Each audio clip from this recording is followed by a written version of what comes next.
வாசிங்க. யோபுவின் சரித்திர புஸ்தகம் 7ஆம் அதிகாரம் 14ஆம் வசனம். யோபு 7ஆம் அதிகாரம் 14ஆம் வசனம். நீ சொப்பனங்களினால் என்னை கலங்க பண்ணி தரிசனங்களால் என்னை திகிலுண்டாக்கினீர் என்று சொல்லி அங்கே யோபு பக்தன் அவர் அறிக்கை இடுகிறதை பார்க்கிறோம். சொப்பனங்களினால் என்னை நீர் திரும்ப என்னை கலங்க பண்ணுகிறீர், சொப்பனங்களினால் என்னை நீர் கலங்க பண்ணுகிறீர். இந்த வார்த்தையை வாசிக்கும் போதுதான் எனக்கு இந்த சொப்பனம்னா என்ன, ஏன் சொப்பனம் வருது, சொப்பனம் யாருக்கு வரும், எந்த சொப்பனம் சரியானது, எந்த சொப்பனம் சரியில்லாதது, எதை நம்பணும், எதை நம்பக்கூடாது.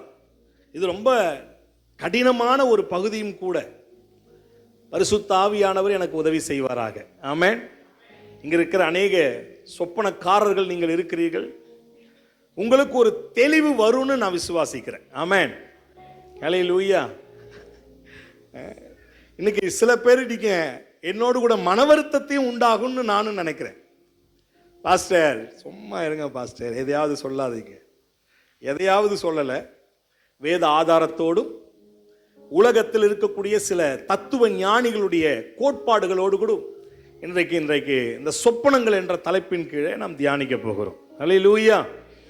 யோபுவின் புஸ்தகம் 33ஆம் அதிகாரம் 16ஆம் வசனத்திலையும் யோபு இவ்விதமாய் சொல்லுகிறார், அவர் ராக்காலத்தில் தரிசனமான சொப்பனத்தினாலே மனுஷருடைய செவிக்கு தாம் செய்யும் காரியத்தை அவர் வெளிப்படுத்துகிறார். சொப்பனத்தினால் தாம் செய்ய போகிற காரியத்தை ஆண்டவர் என்ன பண்றாராம், வெளிப்படுத்துகிறார் என்று சொல்லி நாம் பார்க்கிறோம். சரி, சொப்பனம் என்றால் என்ன? சொப்பனம் என்றால் ட்ரீம். நான் டிரான்ஸ்லேஷன் கேட்டேன் உங்ககிட்ட. சொப்பனம் அல்லது கனவு, நம்ம ஊர்ல நம்மளுடைய லாங்குவேஜ் சொல்லணும்னா என்னதுங்க, கனவு. ஐயோ நைட்டு ஒரு கனவு வந்தது பாருங்க பாஸ்டர்.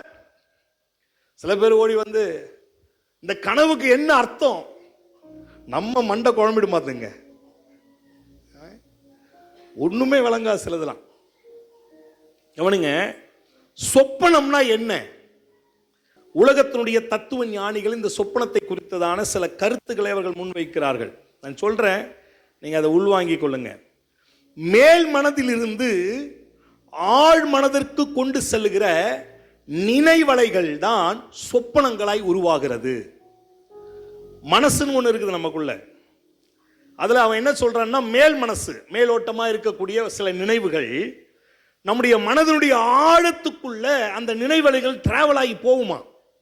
அந்த டிராவல் ஆகி போகக்கூடிய அந்த நினைவலைகள் தான் என்னவா வருது, சொப்பனமாய் வருகிறது என்று சொல்லி அவர்கள் சொல்லுகிறார்கள்.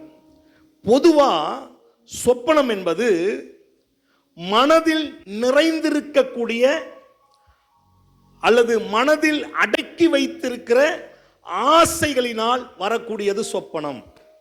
மனசுல சில ஆசைகளை அடக்கி வைக்கிறதுனால அது என்ன பண்ணுமா, அது லைவா நம்மளால செய்ய முடியாது, நிகழ்வுல செஞ்சு காட்ட முடியாது. அது அப்படிப்பட்ட காரியங்களை நம்ம மனசுக்குள்ள அடக்கி வைக்கிறதுனால அது என்ன பண்ணுது, நைட்ல இரவுல சொப்பனமா வருது. அது மாத்திரம் இல்ல, சில நேரங்களில் பயப்படுறதுனால சொப்பனம் வரும்னு சொல்றாங்க. பயம் ஒரு மனிதனுக்குள் அதிகமாக இருந்தால் சொப்பனம் வரும் என்று சொல்லி சொல்லப்படுகிறது. அது மட்டும் இல்ல, மிக முக்கியமான இன்னொரு குறிப்பு இருக்குது. தினந்தோறும் ஒரு மனிதன் பார்க்கிற, கேட்கிற அல்லது அவன் இருதயத்தை பாதிக்கிற அனுபவங்கள், அவன் சந்திக்கக்கூடிய விஷயங்கள் ஞாபகங்களாக இரவிலே தூக்கத்திலே வருவதுதான் சொப்பனம். அவனுடைய பழக்கத்துக்கு ஒவ்வாத விஷயங்கள் என்ன பண்ணாது, சொப்பனத்தில் வராது. அவன் பார்க்காத ஒன்று சொப்பனத்தில் வராதான், அவன் பழகாத ஒன்று சொப்பனத்தில் வராது. உதாரணமா எல்லாருக்கும் பாருங்க, நைட்ல சொப்பனத்தில் என்ன வரும்னா, மோஸ்ட்லி பாம்பு கடிக்கிற மாதிரி வந்துடும், நாய் துரத்துற மாதிரி வரும், நாய் கடிக்கிற மாதிரி வரும். என்னைக்காவது உங்களுக்கு திமிங்கலம் கடிக்கிற மாதிரி வந்திருக்குதா? சொரா மீன் வந்து உங்களை முழுகிற மாதிரி வந்திருக்குதா? கவனிங்க, தத்துவ மேதைகள் என்ன சொல்றாங்கன்னா, எதை நம்முடைய கண்கள் பார்க்கிறதோ, எதை நம்முடைய காதுகள் கேட்கிறதோ, எதை நம்முடைய இருதயம் உள்வாங்கிக் கொள்ளுகிறதோ, அதன் அடிப்படையில தான் இரவுல என்ன வருமா? கனவு வரும், சொப்பனம் வரும். கவனிங்க, இவனுக்கு எது பழக்கம் இல்லையோ, எது இவனுடைய அனுபவமா இல்லையோ, அது சொப்பனத்தில் என்ன பண்ணாதான் வராது அப்படின்னு சொல்லி நான் சொல்லலை. ஒரு பெரிய தத்துவ மேதை சொல்றார், சிக்மண்ட் ஃப்ராய்டு அப்படின்றவர் தான் ஒரு புத்தகத்தை எழுதியிருக்கிறார். ட்ரீம் அப்படின்னு ஒரு புத்தகத்தை எழுதியிருக்கிறார்.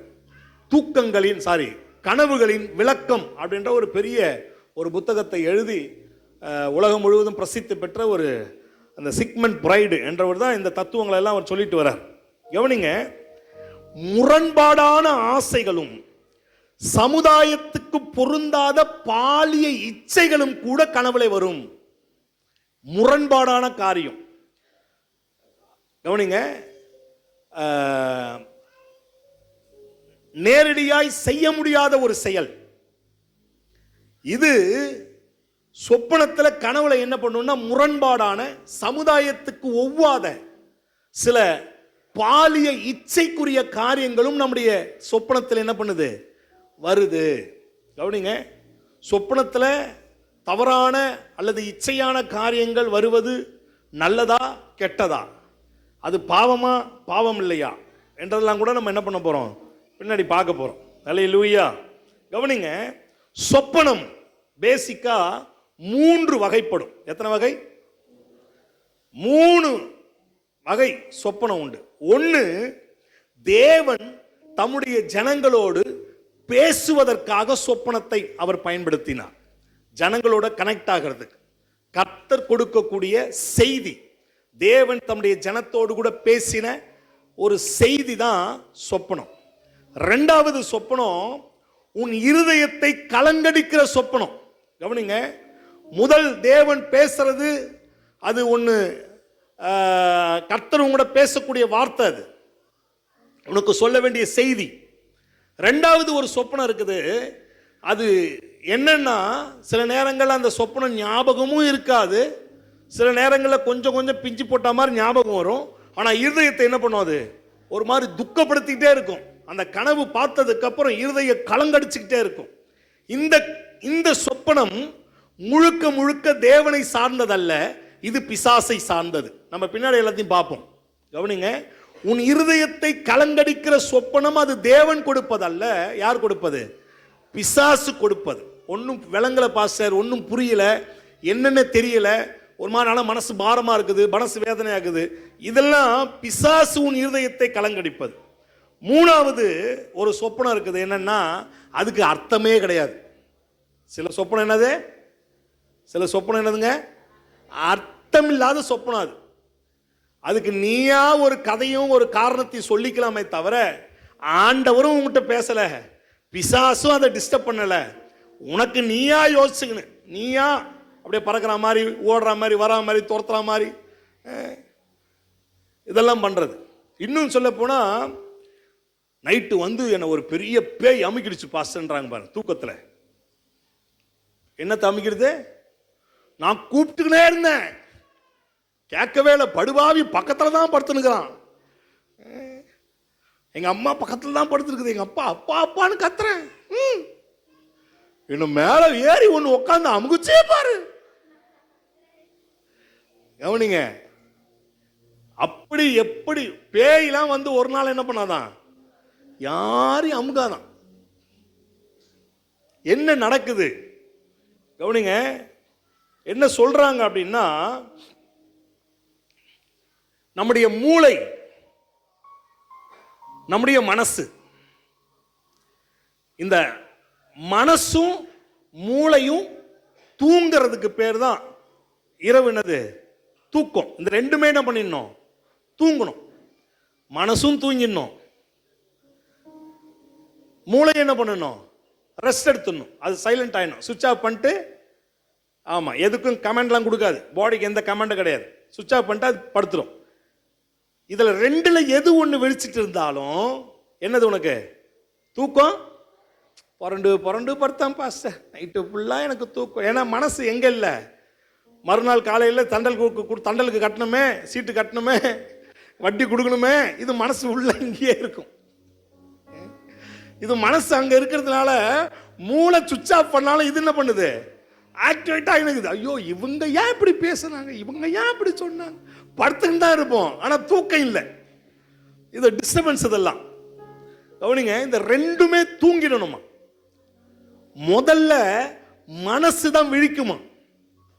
மனசு விழிச்சதுக்கு அப்புறம் பிரெயின் என்ன பண்ணும், அடுத்தது விழிக்கும். பிரெயின் விழிச்சாதான், மனசு விழிச்சிட்டாலும் உங்களால எழுந்துக்க முடியாது, நீங்க எழுந்து போக முடியாது, தண்ணி எடுத்து குடிக்க முடியாது. இந்த கைக்கு எது கமெண்ட் பண்ணணும், மூளை கமெண்ட் பண்ணணும், பிரெயின் கமெண்ட் பண்ணணும். என்ன சொல்றாங்கன்னா, இந்த மனசு விழிச்சதுக்கு அப்புறம் மூளை அடுத்த செகண்ட் என்ன பண்ணும், விழிச்சிடும். விழிச்சதுக்கு அப்புறம் அது கமெண்ட் பண்ணும், எழுந்துரு, ரெஸ்ட் ரூம் போ, எழுந்துரு, பால் கவரை எடு, எழுந்துரு, ஜெபம் பண்ணு அப்படின்னு கமெண்ட் பண்ணும். இப்போ சில நேரங்களில் இந்த மனசு விழிச்சதுக்கு அப்புறம் இந்த பிரெயின் தூங்கிக்கினே இருக்குது பாருங்க, விழிக்காம இருக்குது பாருங்க. அப்போ ஏற்படக்கூடிய அந்த நிகழ்வுக்கு பேர் தான் என்னது, மூச்சு அமுக்கிறது.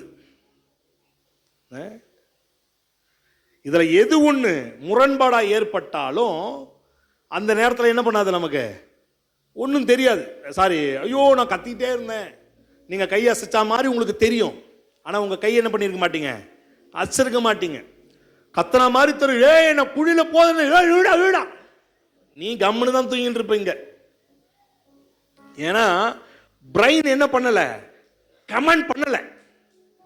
ஸோ இந்த டிலே ஆகிற இந்த நிகழ்வுக்கு பேர் தான் பேய் வந்து என்ன பண்ணிடுது, அமுக்கிறதுன்னு சொல்றாங்க அப்படின்னு சொல்றாங்க.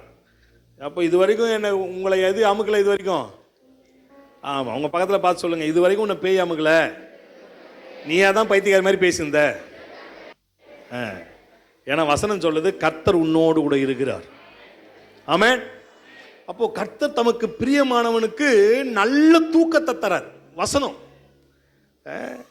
அதிகாலையில் எழுந்து ஜெபிக்கணும்னா கரெக்டா மனசும் எழுந்துக்கும், எதுவும் எழுந்துரும், பிரெயினும் எழுந்துரும். ஆமென்.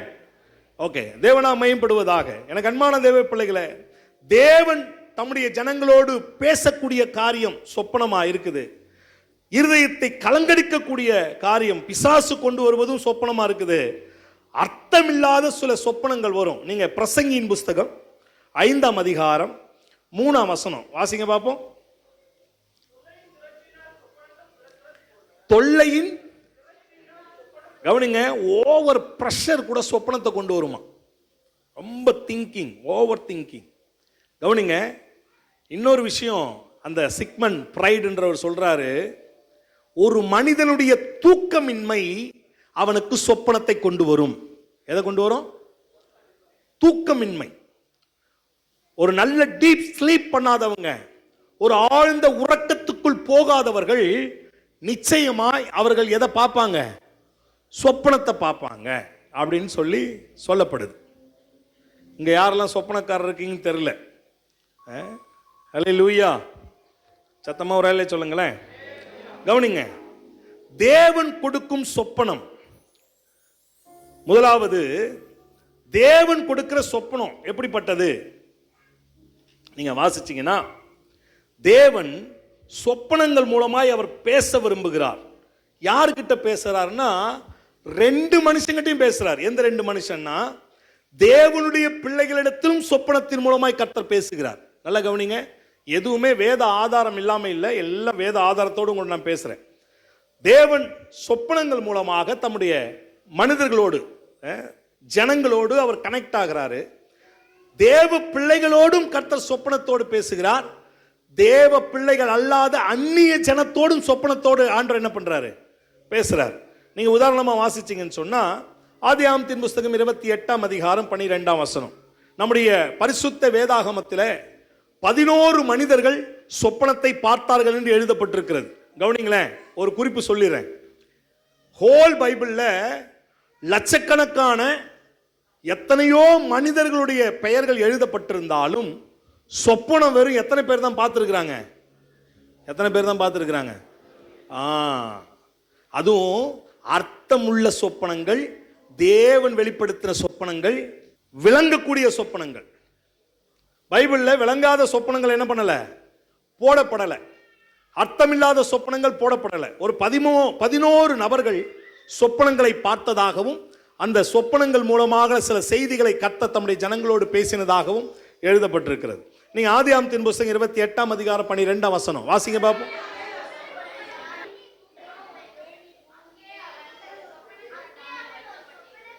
ஓகே, யாக்கோபு தன்னுடைய தகப்பன் வீட்டிலிருந்து மாமா வீட்டுக்கு போகக்கூடிய அந்த பிரயாண தூரத்தில் நடுவில் ஒரு சொப்பனம் பார்க்கிறார்.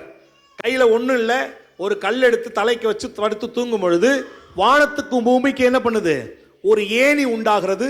தேவ தூதர் இறங்குறதாகவும் ஏறுகிறதாகவும் அவன் கண்டான். அந்த தேவ தூதன் மேலே நின்றிருக்கக்கூடிய கர்த்தர் அங்க யாக்கோபோடு பேசுறாரு. யாக்கோபே, நீ படுத்திருக்கிற பூமி அது பரிசுத்தமானது. நான் ஆபிரகாம் ஈசாக்கை நான் ஆசீர்வதித்ததை போல உன்னையும் உன் சந்ததியை நான் என்ன பண்ணுவேன்? ஆசீர்வதிப்பேன். நான் எப்படி உன்னை போக பண்றேன்னு அப்படியே உன்னை திரும்ப வர பண்ணுவேன் என்று சொல்லி ஆண்டவர் அவனோடு கூட அங்க என்ன பண்றாரு? பேசுகிறதை பார்க்கிறோம். யோசேப்புடைய வாழ்க்கையிலையும் ஆண்டவர் சொப்பனங்கள் மூலமாக யோசேப்போடு கூட கர்த்தர் என்ன பண்ணாரு? பேசினார். நமக்கு தெரியும் யோசேப்போட சொப்பனங்கள். 2 சொப்பனத்தை அவன் பார்த்தான். ஒன்று, சூரியன் சந்திரனும் 11 நட்சத்திரங்களும் அவன் என்ன பண்ணுச்சு? வணங்கினது. இன்னொரு சொப்பனம் அவன் பார்த்தான்.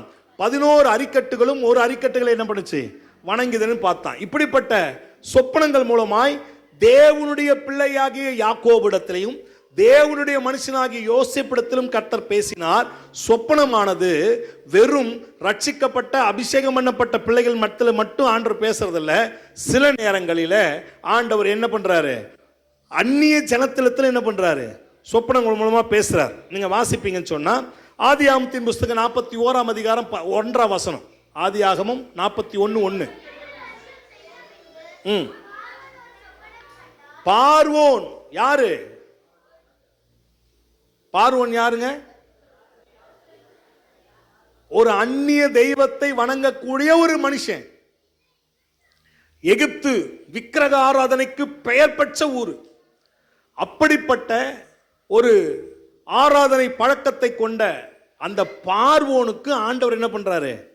ஒரு சொப்பனத்தை கொடுக்கிறார். கவனிங்க, நான் பின்னாடி சொல்லுவேன் ஏன் அவங்களுக்கெல்லாம் சொப்பனம் வந்துச்சு. ரட்சிக்கப்பட்டவங்களுக்கு மட்டும்தானே சொப்பனம் வரணும். கர்த்தர் தம்முடைய ஜனங்கள்கிட்ட மட்டும் தான் பேசணும்.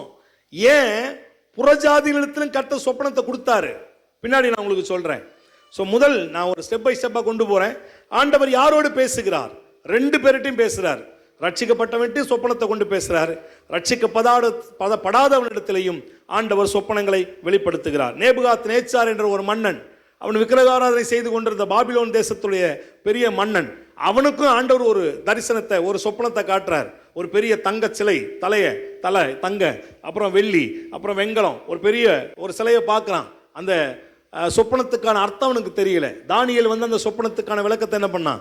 சொன்னான்னு சொல்லி பார்க்குறோம். ஸோ அந்நிய மனிதர்களிடத்திலும் கர்த்தர் சொப்பனத்தை கொண்டு செய்தியை என்ன பண்றாரு? பேசினார்.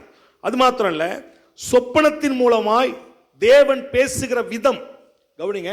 சொப்பனம் எப்படி அப்படின்னா 2 விதத்தில் இருந்தது. ஒன்று, ஆண்டவர் வெளிப்பாடாய் ஓப்பன் புக் மாதிரி, அதுக்கு எந்த விதமான ஞான அர்த்தமும் என்ன பண்ண தேவையில்லை, கொடுக்க வேண்டிய அவசியம் இல்லை. டைரக்டா ஆண்டவர் சொப்பனத்தில் சொல்லிட்டார். எக்ஸாம்பிளா நீங்க வாசிச்சீங்கன்னா, யோசேப்புக்கு, எந்த யோசேப்பு? புதிய ஏற்பாட்டில் மத்தேயு சுவிசேஷ புஸ்தகம் 1ஆம் அதிகாரம் 20ஆம் வசனத்தை நீங்க வாசிச்சீங்கன்னு சொன்னா வாசிங்க பாப்போம். ம் ம் ம்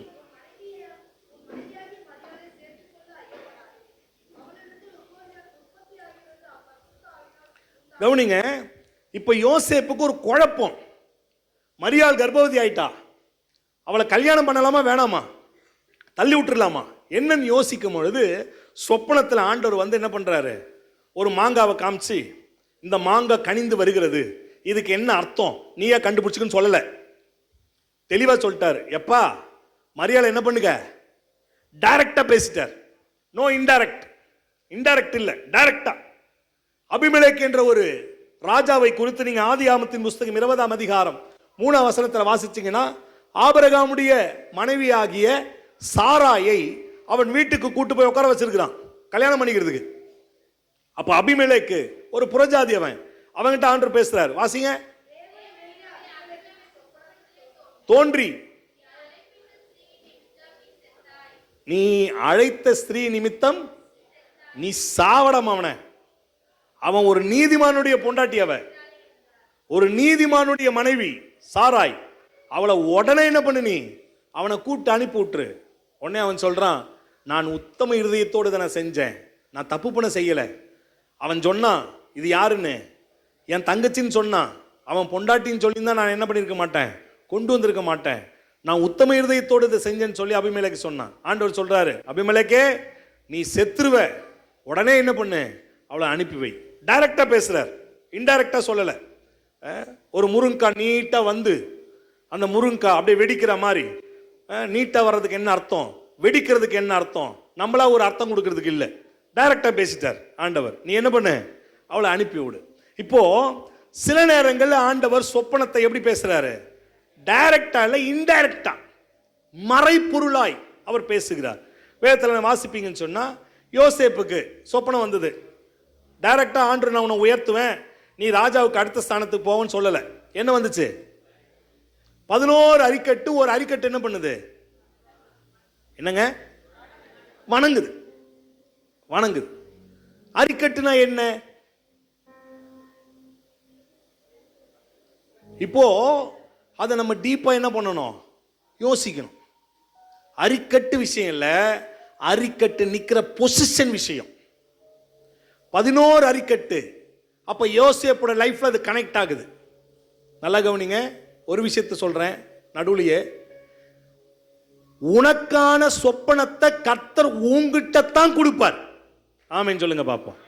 அல்லேலூயா. நல்லா புரிஞ்சுங்க. நான் வேதத்துல கிட்டத்தட்ட 3 நாளா பைத்தியக்கார மாதிரி உட்கார்ந்து தியானம் பண்ணிருக்கிறேன். உன்கிட்ட பேச வேண்டிய விஷயத்தை ஆண்டவர் உன்கிட்ட தான் கர்த்தர் கொடுக்கிறாரு, இன்னொருத்தனுக்கு சொப்பனத்தை கொடுக்கிறது இல்ல. ஆமென் சொல்லுங்க பாப்போம். அல்லேலூயா. அப்ப இன்னொருத்தனுக்கு சொப்பனம் கொடுத்து அவன் வந்து எனக்கு உன்னை கொடுத்து ஆண்டு சொன்னாருன்னா அது எனக்கு தெரியல, பைபிள்ல இல்ல. ஆமென். அல்லேலூயா.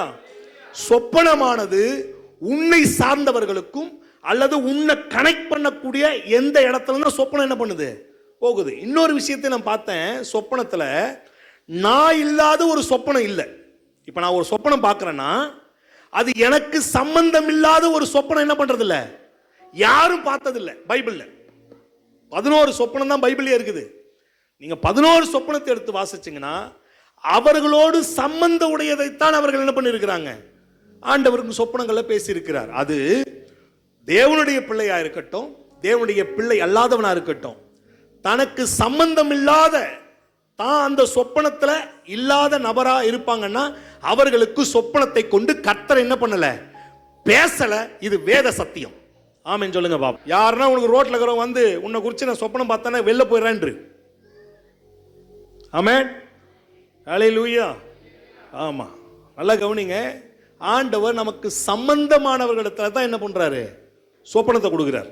கவனிங்க, வேதத்தில் நீங்க வாசிச்சீங்கன்னு சொன்னா தேவன் சொப்பனத்தை பேசுகிற விதத்தை நம்ம பேசிட்டு இருக்கிறோம். இங்க யோசேப்புக்கு அரிக்கட்டுகள் நிக்குது, 11 அரிக்கட்டுகள். அந்த 11 அரிக்கட்டுகளும் என்ன பண்ணுனா, ஒரு அரிக்கட்டை வணங்கி இருந்தது, வணங்கி இருந்தது. இப்போ 11 நட்சத்திரம், சூரியன் சந்திரன், ஒரு நட்சத்திரத்தை என்ன பண்ணுச்சது, வணங்கினது அப்படின்னு சொல்லி யோசேப்பு சொல்றார். யோசேப்பு விசேஷித்த ஆவியை பெற்றிருந்தவர். ஆமென் சொல்லுங்க பாப்போம். அல்லேலூயா. விசேஷித்த ஆவியை பெற்றவர்கள் மட்டும்தான் சொப்பனத்துக்கான விளக்கத்தை கொடுக்க முடியுமே தவிர இந்த விசேஷித்த ஆவியை பெறாதவர்கள் சொப்பனத்தை கேட்டுக்கொள்ளலாம், அதற்கு வியாக்கியானம் கொடுக்க முடியாது. அல்லேலூயா. வேதத்தில் நீங்க வாசிச்சீங்கன்னா 2 பேருக்கு தான் அந்த காரியம் இருந்தது. ஒன்னு யோசேப்பு, இன்னொன்னு எங்க ஹோல் பைபிளே 2 பேருக்கு தான். ஹோல் பைபிளே 2 பேருக்கு தான். யோசேப்பு சொப்பனத்துக்கான விளக்கத்தை அவன் என்ன பண்றான், எடுத்து உரைக்கிறான். இன்னொன்னு தானியேல் விசேஷித்த ஆவி பெற்றபடியினால் அந்த சொப்பனத்துக்கான விளக்கத்தை என்ன பண்றான், அவன் கொடுக்கிறான். அப்போ சொப்பனத்தை விளக்குவது என்பது தேவன் கொடுக்கக்கூடிய அது ஒரு கிஃப்ட், அது ஒரு வரம். வந்தவன் போனவன்லாம் என்ன பண்ண முடியாது. நான் முருங்காவை பார்த்தேன், நான் தேங்காவை பார்த்தேன், நான் ஆத்த பார்த்தேன், ஏரியை பார்த்தேன், கொக்கை பார்த்தேன், மீனை பார்த்தேன், இதுதான் அர்த்தம். சூரியனை பார்த்தேன், வெளிச்சத்தை பார்த்தேன், புறாவை பார்த்தேன், பாம்பு உள்ள போச்சு, பாம்பு வெளியே வந்தது, உன்னை வெட்டி போட்டாங்க, உன்னை தூக்கி நிறுத்திட்டாங்க, நீ வெள்ளை போட்டிருந்த, நீ மஞ்சள் கலர் போட்டிருந்த, நீ கருப்பு போட்டிருந்த. நம்ம ஆளுங்க பாருங்களேன், சொப்பனத்துக்கு இவங்கள விளக்கணுவாங்க. கருப்பு ட்ரெஸ் போட்டா அது என்னது, அபசம். கருப்பு போட்டான். பைபிள் அவர் சொல்றாரு, நீ கருப்பா இருந்தாலும் அழகா இருக்கிறாயின்னு. நம்மளுடைய தாக்கத்தை கொண்டு போய் என்ன பண்ற கூடாது. கவனிங்க, சில சொப்பனங்களுக்கான விளக்கம் ரொம்ப ஈஸியா இருக்குது. இப்ப யோசேப்புக்கு அந்த சொப்பனம் எப்படின்னா, 11 அரிக்கட்டு, ரொம்ப தெளிவு. அவங்க அப்பா அவனுடைய அண்ணன் தம்பிக்கு எத்தனை பேரு கனெக்ட் ஆயிடுச்சு. 11 அரிக்கட்டும் படுத்திருக்குது, நடுவில் ஒரு அரிக்கட்டும் என்ன பண்ணுது, நிமிர்ந்திருக்குது. அவனுக்கு ரொம்ப ஈஸியா கனெக்ட் ஆயிடுச்சு பாருங்க. அது 11 பேர் அண்ணன் தம்பி தான் பிளான் பண்ணிட்டான். 11 நட்சத்திரம் ஒத்த ஒரு சொப்பனம் வருது, 11 நட்சத்திரம். அப்போ நம்ம 12 பேர் அண்ணன் தம்பிங்க, நான் இல்லை, 11 பேர் என்னதான் வணங்குது. அப்போ சூரியன் யாரு, அப்பா. சந்திரன் யாரு, அம்மா. கொஞ்சம் ஈஸியா இருந்தது இதை விளக்குறதுக்கு. அடுத்தது ஒரு சொப்பனம் 50-50 குழப்பம். கிதியோன் யுத்தத்துக்கு போறான் மீதியான இடத்துல. மீதியான இடத்துல யுத்தத்துக்கு போகும்போது ஆண்டவர் சொல்றாரு கிதியோனை பார்த்து, கிதியோனை யுத்தத்துக்கு போடா, நான் உன் கூட இருக்கிறேன், நான் உன்னை பலன் படுறேன், நான் உனக்கு இருக்கிற இந்த பலத்தோட போ, நீ ஜெயிப்ப எல்லாம் சொல்றாரு. அவன் கொஞ்சம் டவுட்டாவே இருக்கிறான் பாருங்க. உடனே நீ மீதியானுடைய பாளையத்துக்கு போ, அங்க போய் அவங்க என்ன பேசுறாங்கன்றத பண்ண கொஞ்சம் கேளு.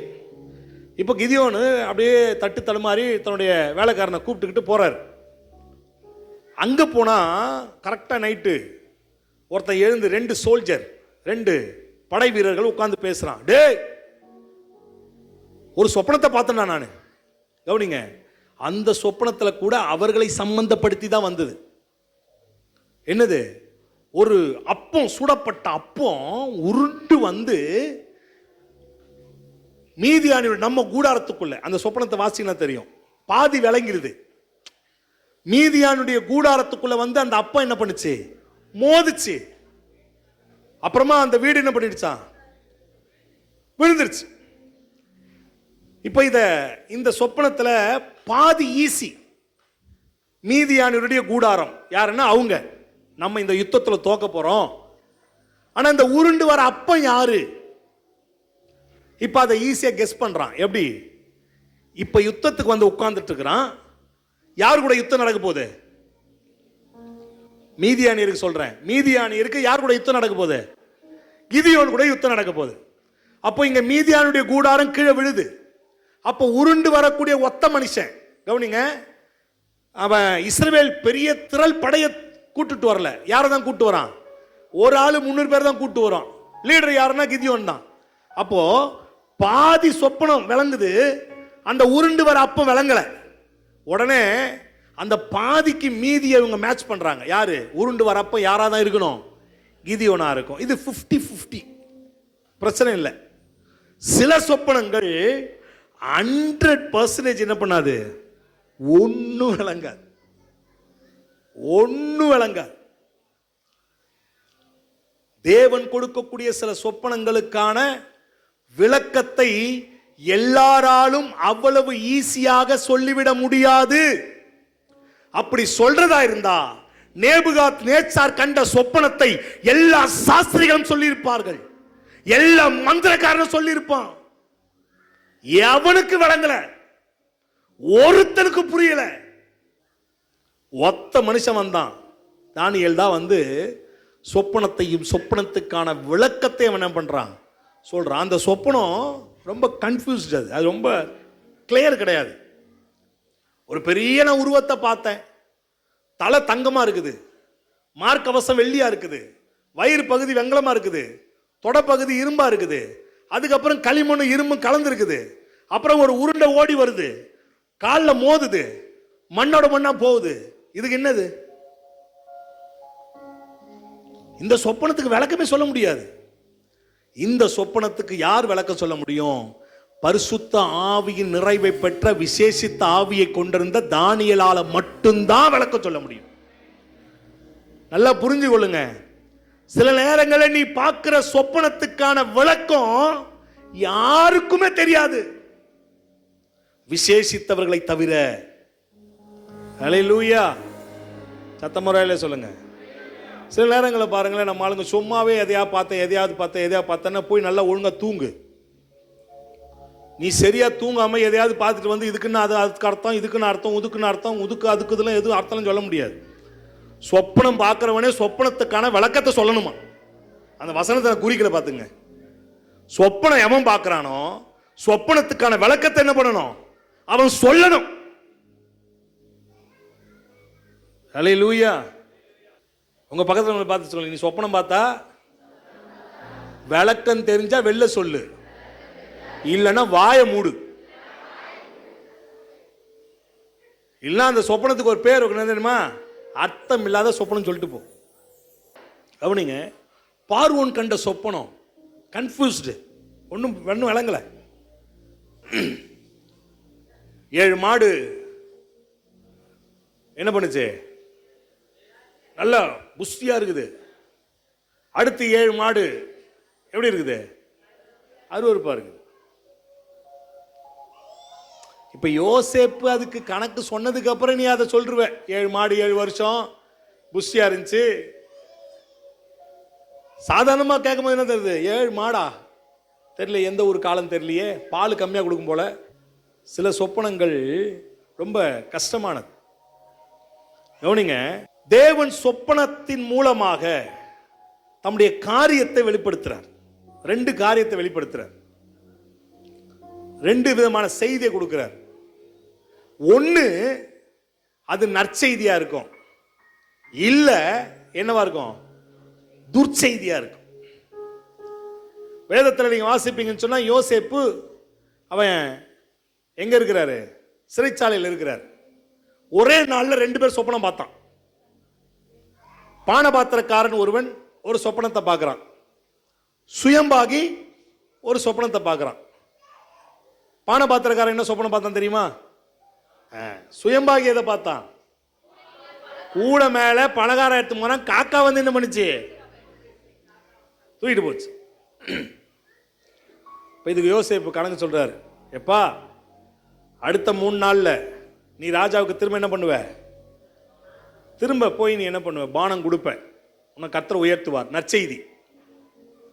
ஓ, அங்க நற்செய்தி, எனக்கும் நற்செய்தி. இங்க வந்தான் 3 கூட மேல காக்கா வந்து பறிச்சுன்னு போச்சு இல்ல, அது மாதிரி 3வது நாள் உன்னை தூக்கி உன்னை தொழுபடத்தை வச்சு சாவடிக்க போறாங்க. துர்ச்செய்தி. சொப்பனம் நற்செய்தியும் வரும், என்னவும் வரும்? துர்ச்செய்தியும் வரும். இப்போ சொப்பனங்களுக்கான காரணம் மிக முக்கியம். இதுதான் கவனிங்க. ஆண்டவர் ஏன் நேரா வந்து சொல்லிட்டு போக வேண்டியது தானே? எதுக்கு சொப்பனத்தை கொடுக்கிறார்? சொப்பனங்களுக்கான மிக முக்கியமான 2 காரணம். ஒன்று, தேவனுடைய திட்டத்தை வெளிப்படுத்த. தேவனுடைய திட்டம். யோசேப்பை குறித்து கர்த்தர் ஒரு திட்டம் வச்சிருந்தார். தானியேலை குறித்து ஒரு திட்டம் கர்த்தர் வச்சிருந்தார். யாக்கோபை குறித்து ஒரு திட்டம் கர்த்தர் வச்சிருந்தார். அப்ப அந்த திட்டத்தை, இனி நடக்க போகிற ஒரு சம்பவத்தை ஆண்டவர் அவனுக்கு முன்கூட்டியே என்ன பண்றாரு? அறிவிக்கிறார். சோ தேவனுடைய திட்டம் வெளிப்படுத்தப்படுகிறது பரிசுத்தவான்களுக்கு. ஹல்லேலூயா. இப்பதான் ரொம்ப முக்கியமான ஒரு குறிப்பு, கவனிங்க. பரிசுத்தவான்களுக்கு தேவனுடைய திட்டத்தை வெளிப்படுத்துவதுதான் சொப்பனம். அப்ப ஏன் புறஜாதிகளுக்கு எல்லாம் சொப்பனம் வந்துச்சு? பார்வோனுக்கு ஏன் சொப்பனம் வந்துச்சு? நேபுகாத்நேச்சருக்கு ஏன் சொப்பனம் வந்துச்சு? கவனிங்க, தேவனுடைய திட்டத்தை நிறைவேற்றுவதற்கு. கவனிங்க, யாக்கோபுக்கு யோசேப்புக்கெல்லாம் தேவனுடைய திட்டத்தை கர்த்தர் வெளிப்படுத்துறாரு. ஆனா பார்வோனுக்கு, நேபுகாத்நேச்சாருக்கு தேவனுடைய சொப்பனம் ஏன் வந்ததுன்னா தேவ திட்டம் நிறைவேறுவதற்கு. ஆமென் சொல்லுங்க பாப்போம். இதோட விளக்கம் உங்களுக்கு விளங்கதான் தெரியல. தேவனுடைய பிள்ளைகளுக்கு இன்டிமேஷன் பண்றாரு. இதெல்லாம் உன் லைஃப்ல நடக்க போகுதுடா, இதெல்லாம் உனக்கு நடக்கும், இதெல்லாம் உனக்கு கிடைக்கும். உனக்கு சொல்லப்பட்ட காரியம் நிறைவேறுவதற்காக உன்னை சுற்றி இருக்கக்கூடிய உன் சத்ருவா இருக்கட்டும், உனக்கு எதிராளியா இருக்கட்டும், அவனுக்கு ஆண்டவர் தேவனுடைய திட்டம் நிறைவேறுவதற்காக கர்த்தர் சொப்பனத்தை கொடுக்கிறார். ஆமென் சொல்லுங்க பாப்போம். அல்லேலூயா. எல்லாமே நம்ம கூட கனெக்ட் ஆனவங்களுக்கு மட்டும்தான் வரும், கனெக்ட் இல்லாதவங்களுக்கு வராது. அல்லேலூயா. கவனிங்க, பார்வோனுக்கு ஆண்டவர் சொப்பனத்தை ஏன் கொடுத்தாரு? தேவ திட்டம் அதுல என்ன நிறைவேறுது? பார்வோனுக்கு சொப்பனம் வந்ததுனால தான் யோசேப்பு போய் விளக்கத்தை கொடுக்கிறான். யோசேப்பு விளக்கம் கொடுத்ததுனால தான் பார்வோனுக்கு அடுத்த ஸ்தானத்துல மாறுறான். பார்வோன் எகிப்து தேசத்துல, பார்வோனுடைய ஆசீர்வாதத்துக்குள்ள எகிப்து தேசத்துல யோசேப்பு செழிப்பா இருந்ததுனால தான் யாக்கோபு 75 குடும்ப நபர்களை கூட்டிக் கொண்டு அவர் எகிப்து தேசத்துல தஞ்சம் புகுறாரு. தேவனுடைய திட்டம் எகிப்து தேசத்துல இஸ்ரவேல் ஜனங்கள் என்னவா இருக்கணும்? அடிமைகளா 430 வருஷம் இருக்கணும்னு சொல்லி ஆபிரகாமுக்கே கர்த்தர் வாக்கு பண்ணி கொடுத்திருந்தால் அந்த வாக்கு தத்தம், அந்த தேவ திட்டம் நிறைவேறுவதற்கு இங்கே பார்வோனுக்கு ஒரு சொப்பனம் கொடுக்கப்படுகிறது. அல்லேலூயா, அல்லேலூயா. அப்போ நம்ம லைஃப்ல தேவ திட்டம் நிறைவேறுவதற்கு சொப்பனத்தை கர்த்தர் என்ன பண்றாரு? மற்றவர்களுக்கு கொடுக்கிறார். ஆமென் சொல்லுங்க பாப்போம். இப்ப கவனிங்க, யார் சொப்பனத்தை பார்ப்பார்கள்? யாருக்கெல்லாம் சொப்பனம் பார்க்கணும்னு ஆசை இருக்குதுங்க? கொஞ்சம் கையை எடுத்து காட்டு பார்ப்போம். சொப்பனத்தின் மூலமா ஆண்டவர் என்கிட்ட பேசணும், யாருக்கெல்லாம் ஆசை? ஓகே, 2 பேர்கிட்ட கர்த்தர் பேசுவார். 2 பேர்.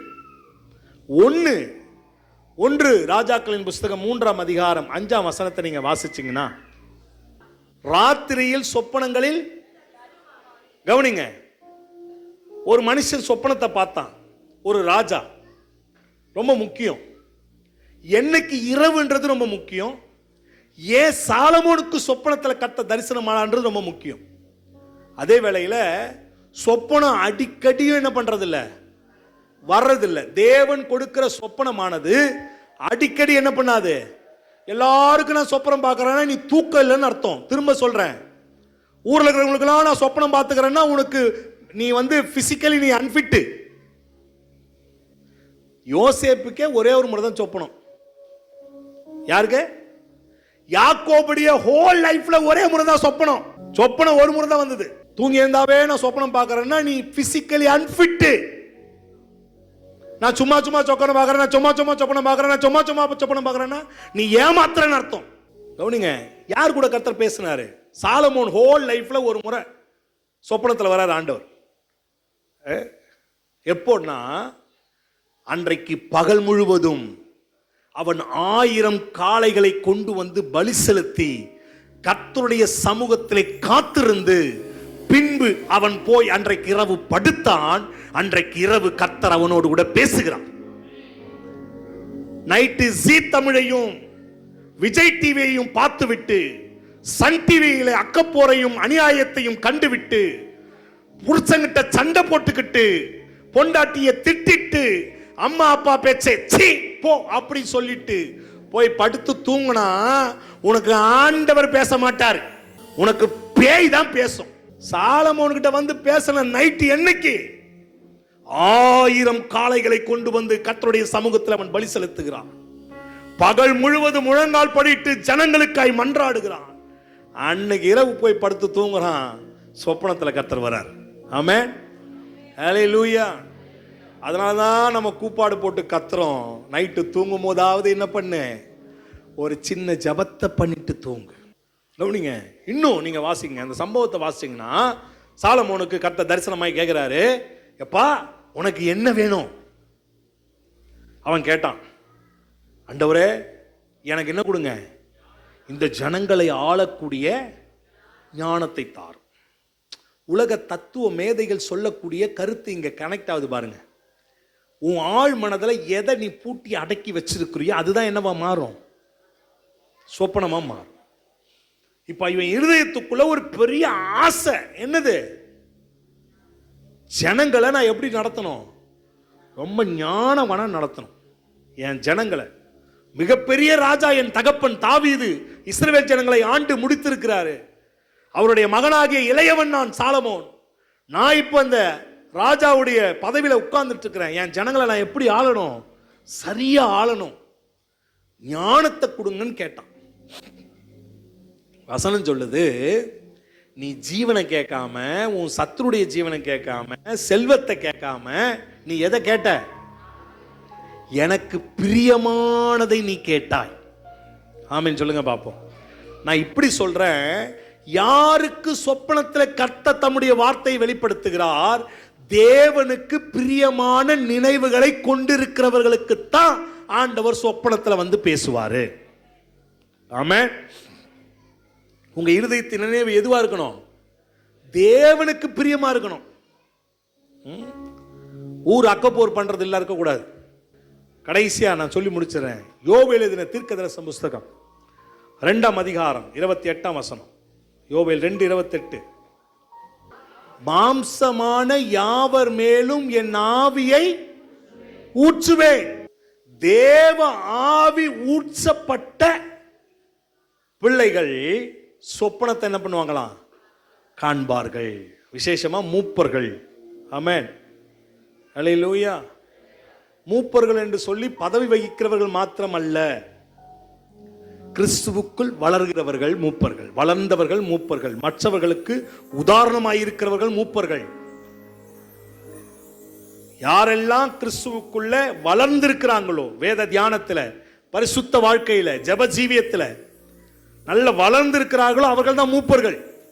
போஸ்டிங் இல்லை இது. 7 பேர் கொடுத்திருக்கிறோம். அந்த 7 பேரை பத்தி நான் பேசல. இன்னொருவர் ஊழியம் செய்யும் பொழுது அந்த ஊழியத்தை பார்த்து பொறாமை இல்லாமல் சந்தோஷப்படுறவன் மூப்பர். எப்படியாகிலும் கிறிஸ்துவின் அன்பு அறிவிக்கப்படுகிறது, எப்படியாகிலும் கர்த்தருடைய நாமம் மகிமைப்படுத்தப்படுகிறது, எப்படியாகிலும் தேவ ராஜ்யத்தினுடைய கட்டுமான பணி நடக்கப்படுகிறது, தேவனுடைய வேலை நடக்கிறதுன்னு சொல்லி சந்தோஷப்படணும். கிறிஸ்துவுக்குள் வளர்ந்தவர்கள் மூப்பர்கள், தேறினவர்கள் மூப்பர்கள், தேவ ஊழியத்தை செய்கிறவர்கள் மூப்பர்கள். அவர்கள் சொப்பனங்களை, எங்க யார் சொப்பனத்தை பாப்பா? நான் இந்த சொல்ற சொப்பனம் தேவன் வெளிப்படுத்துகிற சொப்பனம். தூக்கெல்லாம் வர சொப்பனம் இல்ல, பிசாசு கொண்டு வருகிற சொப்பனம் அல்ல. அப்போ சொப்பனம் யார் பார்க்க முடியும் அப்படின்னா, கிறிஸ்துவுக்குள் வளர்ந்தவர்கள் தான் சொப்பனத்தை பார்க்க முடியும். அல்லேலூயா. சிறு பிள்ளைகள் சொப்பனம் பார்த்ததாய் வேதத்துல இல்லை. அப்ப சின்ன பிள்ளைங்க சொப்பனத்தை பார்த்து வந்து சொல்றாங்கன்னா எனக்கு தெரியாது. நைட்டு தூங்கி எழுந்த உடனே, ஏன்னா அது அப்பா அம்மா பேசுறதை கேட்டுக்கிட்டே படுத்து தூங்குவான். சில நேரங்கள்ல ஆவியானவர் சிறு பிள்ளைகள் நாவிலும் கர்த்தர் என்ன பண்றாரு? துதியை உண்டு பண்ணுகிறவர். அவர்களும் அந்த அபிஷேகத்தை பெற்றிருந்தார், அவர்களுக்கு உண்டு. சும்மாவே என் பிள்ளை பார்த்தது, என் பொண்ணு பார்த்தது, என் பையன் பார்த்தான், இதை தூங்கி சொன்னான், அவன் சொன்னா அப்படியே கரெக்டா இருக்கும் பசங்க, சொல்லிக்கினாரு, அப்படியே சொல்லிக்கினாரு. சொப்பனம் யாருக்கு வந்து? பைபிள்ல எங்க 11 இடம் தாங்க சொப்பனமே வந்திருக்குது. 11 இடத்துல சொப்பனம் வந்ததா பைபிள் இருக்குது. அந்த 11 இடத்துல சின்ன பிள்ளைகளுக்கு வந்ததா இல்ல. விசேஷித்த ஆவியை கொண்டவர்கள், பரிசுத்தாவினால் நிரப்பப்பட்டவர்கள், தேவனுக்குள் வளர்ந்தவர்கள், அவர்களுக்கு சொப்பனம் வந்ததா பைபிள் இருக்குது. அல்லேலூயா. சத்தமா ஒரு ரயில சொல்லுங்களேன். கர்த்தருடைய நாம் மகிமைப்படுவதாக. எனவே யாரெல்லாம் சொப்பனம் சொல்றாங்களோ பயந்து நோக்கார தேவையில்லை.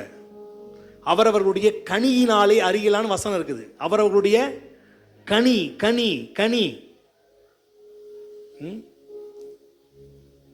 வந்தவங்க போனவங்களாம் சொல்றதை உட்காந்து பயந்து உட்காந்து அழுதுன்னு கூப்பாடு போட்டுக்கின்னு, தேவ பிள்ளையே, சொப்பனம் அபிஷேகம் பண்ணப்பட்டவர்கள் மேல் கர்த்தர் கொடுக்கிறார். ஆமென்.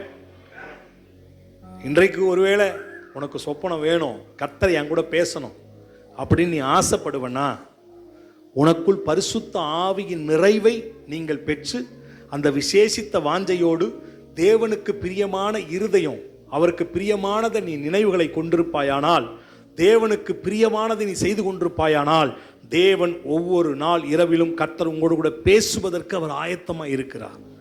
ஆமென். ஹல்லேலூயா. சோ என்னுடைய முடிவுரை, யாருக்கு கர்த்தர் சொப்பனங்கள் மூலமாய் பேசுகிறார், யாரோடு சொப்பனத்தினால் கர்த்தர் பேசுகிறார்? சாலமோனை போல தேவனுக்கு பிரியமான துதி ஆராதனை செய்து இரவு படுக்கிறவர்கள், அல்லது தேவனுடைய சித்தத்தை தன் இருதயத்தை கொண்டிருக்கிறவர்கள், அவர்களோடு கூட தான் கர்த்தர் சொப்பனங்களிலே பேசுகிறார். அபிஷேகம் பண்ணப்பட்டு கிறிஸ்துவுக்குள் வளர்ந்த முதிர்ந்த மூப்பர்கள் என்கிற ஆசீர்வாதத்தை பெற்றுக் கொள்ளுகிறவர்களுக்குத்தான் கர்த்தர் சொப்பனங்கள் மூலமாய் பேசுவார் என்று சொல்லி வேதத்திலே நாம் வாசிக்கிறோம்.